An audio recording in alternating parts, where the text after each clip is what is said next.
What's up, everybody? I'm Max Kellerman. Welcome to This Just In, a fast-paced look around the world of sports and how I see it. We start in the NBA with LeBron James and Anthony Davis sidelined. Luka Doncic and the Mavericks set a record against the Los Angeles Lakers last night with 82 points in the first half. The Lakers lost, of course, 128-110. LA is now 11th in the West and out of the play-in tournament. Joining me now, 2 days in a row, I get windy with it. Look at this. What did I do? I must have been good this year. Windy, you have to be in the bottom third of the league to miss the postseason nowadays. 10 out of 15 teams make it. This Lakers season has been impressive from that point of view. They've got 3 Hall of Famers. Where do they go from here? They got more. They got 4 Hall of Famers. Okay. So, all right, bad news first. It doesn't look like LeBron's going to play tomorrow in Utah, and it doesn't look like AD is going to be ready for that. I don't like their chances in that game. No, that's not exactly a hot take.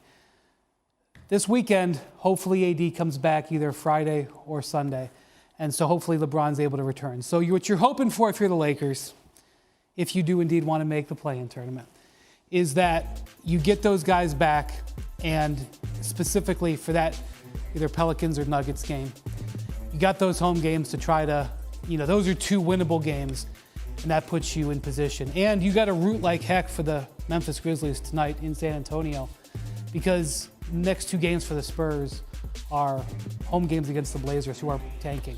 But the last thing you want, if we are still talking about the play-in, you don't want, by the time AD gets back this weekend, you to be down 2 or 3 games, because I don't think they can come back from that. And yet, if AD does get back, and he cleans things up defensively for the Lakers, look, is it reasonable to conclude that part of the reason I think it is, that they get Westbrook is because LeBron's like, I'm hurt a lot, AD's hurt a lot at this point in their careers.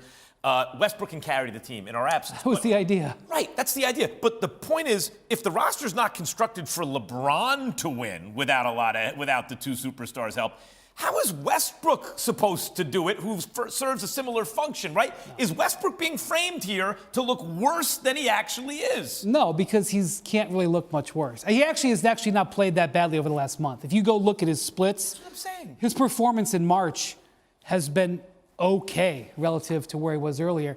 Wendy, Stan Van Gundy made this point. He's doing the same thing he always does, but they're losing. Well, that's because there are no shooters around him. It's poorly constructed, right? Okay, but see, the Westbrook trade is catastrophic, not just because Westbrook doesn't fit.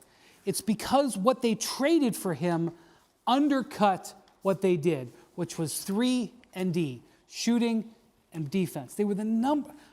This is such an important thing. They were the number 1 defensive team in the whole league last year. They were better than the Bucks. The Bucks played some of the best defense in the history of the league in the postseason. The Lakers were better than them in over 82 games or however many they played last year. And so it's the combination of those 2 things, Westbrook not fitting and them cutting their depth. And then you throw in the AD injury, and I guess I'll say the Kendrick Nunn injury too, because he's going to miss the whole year, and he was their most expensive free agent signing. That's the series of events that has led to this point. Yeah, and I hear you about everything else, not Caruso and perimeter defenders and shooters. Right. AD missing as much time as he did, I don't think that can be overstated because he makes up for a lot of mistakes defensively. All right, Giannis dominated last night against Joel Embiid and the 76ers, Wendy. He finished with 40 and 14 with 6 dimes and a big block on a game-tying attempt by Embiid. It sealed the win. It's one of the best games of the year.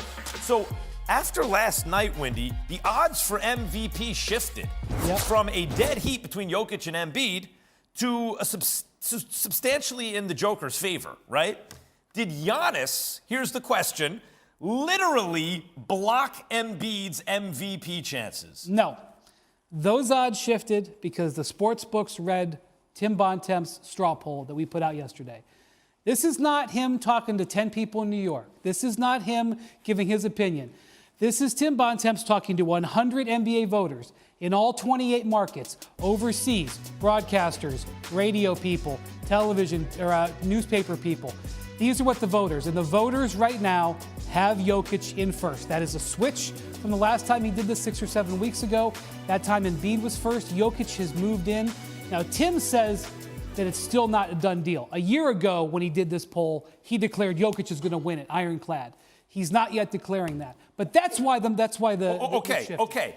Meantime, though, if it's very close, and I believe whatever the voters say, it should be extremely close between Jokic, Embiid, and Giannis. It should be. If in a fair world, it would be. Because they have matchups down the stretch that are marquee games, all three of these guys, and especially in the East, does Giannis have any shot? Do you think Embiid has a shot? The numbers look like Giannis is going to be third. He has less than 10% of the first place votes right now. You're right. They got a bunch of big games coming up, and he keeps doing that. We'll see. And if the Bucks get the number 1 seed, it's compelling. I think if Jokic continues to play well and the Nuggets don't slide into the play-in, which that could happen, I think Jokic is in pole position. And, part of it is this last month, the month of March, he goes 60%, 61% from the field, 30 points a game. It's one of the best months he's ever played. They last played in Charlotte a couple nights ago. Charlotte's one of the hottest teams in the league. He goes for triple-double in 3 quarters. I mean, Giannis MVP, Jokic MVP, Giannis Finals MVP. All this is happening. One of these two are going to win it again. All this is happening because a 7-footer in KD has been hurt, right? This is a golden era of bigs that aren't always called bigs anymore, but they're all around 7 feet and can ball out of control. Thanks, Wendy. Last night for the first time since Game 6 of the Western Conference Finals in June of 2021. And what a return it was. He dropped 34, including 6 of 9 from 3, leading the Clips to a 25-point comeback win against the Jazz. The Clippers have been around 500 most of the season without their big 2. Now with PG-13 returning, can they go on a special run here with the playoffs coming right up, Wendy? No, probably not. I will say this. For a guy who hadn't played in that long, he was told he was probably going to need surgery on his elbow. He rehabbed through it. It was an incredible performance. The Clippers have not ruled out Kawhi Leonard. They will not tell you he is definitely not going to play. But they are in 8th place. They will not move up to 7th. They will not move back to 9th. They will be in 8th. So their hope is that they can win that first play-in game and get Memphis. That is not a good hand. Even if you could get Kawhi back out of rhythm, it's not a good hand. Memphis can win the whole thing this year. I mean, they could. That's right. If they lose and end up with the 8th seed, they lose the first game maybe to Minnesota and then win the next game, then they get Phoenix. I mean, Phoenix is just the biggest bullies on the block right now. Right. So the Clippers getting into the playoffs is a victory for them. Paul George coming back and playing this way is a victory for them.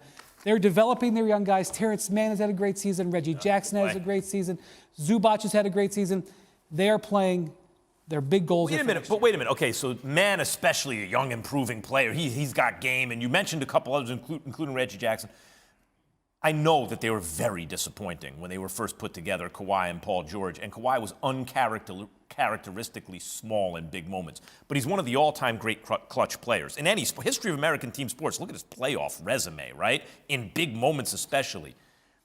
With the guys you just mentioned, you mean to tell me if they get Kawhi back, which you said they're hopeful about, they couldn't go on a run? They're not hopeful. They're not closing the door. They're not closing the door. Got it. Why would you bring him back short recovery from ACL, no rhythm, to go play in a series you don't have a great chance to win? Right.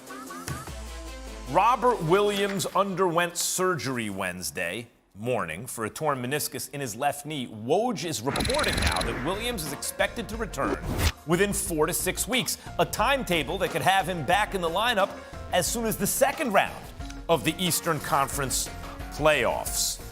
Can the Celtics make a deep playoff run without Time Lord? Wendy? I think they can. Really? I'm a believer, and there's no such thing as minor knee surgery. I know that there's been some players who have had this discectomy or this meniscusectomy where they just take a piece of it off. Please, this is a family show. And they come back. Russell Westbrook did it, and he came back in 12 days.